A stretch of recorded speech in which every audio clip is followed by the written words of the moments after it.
Our next inductee is James MacIntyre, and I'm going to call on Frank McGuinness to say a few words and to do the introduction.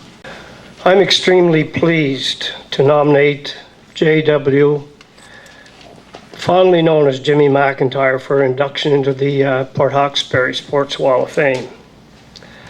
Jimmy had a fondness and appreciation for all sports, but his particular passion was harness racing and horse racing. Jimmy was typical of many residents and businessmen of that era who owned and raced their own horses. Jimmy excelled as an owner and driver and was highly regarded by his horse racing peers. At that time, ice racing on the harbor and the local ponds and lakes was common, with large crowds coming out to cheer their favorites on. Jimmy owned many horses over his career, and the last horse was appropriately named Anne's Boy, because Jimmy had a daughter, Anne.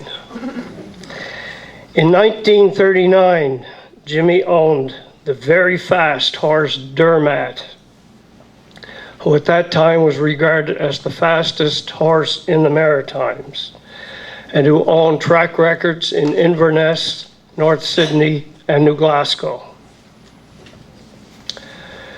My 16th birthday was a very special one for me, because shortly after I received my driver's license,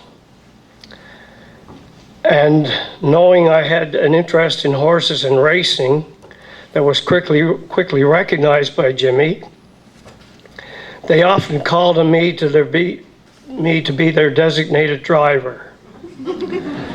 At that time, there was a maritime free-for-all circuit that had the best horses in the Maritimes, racing in places like Halifax, Sydney, Truro, Moncton, St. John, and Charlottetown. And I had many occasions to be the designated driver on a carload of horse lovers.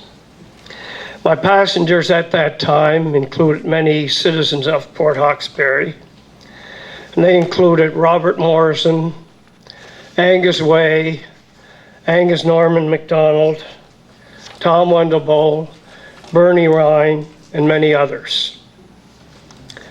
The conversations on these trips covered a wide variety of topics, including horses, racing, sports, politics, religion, genealogy, geography, history, and much, much more.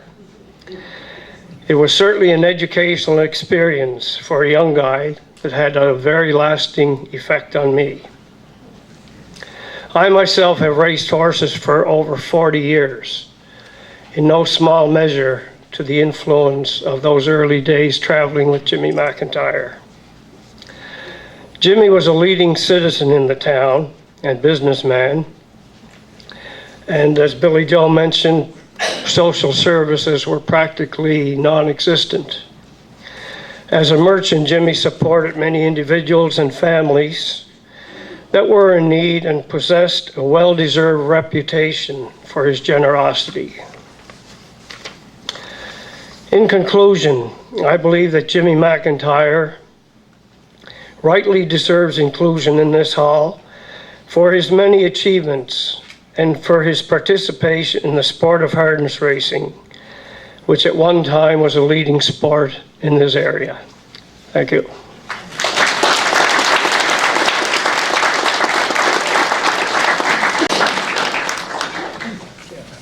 I'll now call on Mayor McLean to make a presentation to Anne Ferguson, daughter of Jimmy MacIntyre.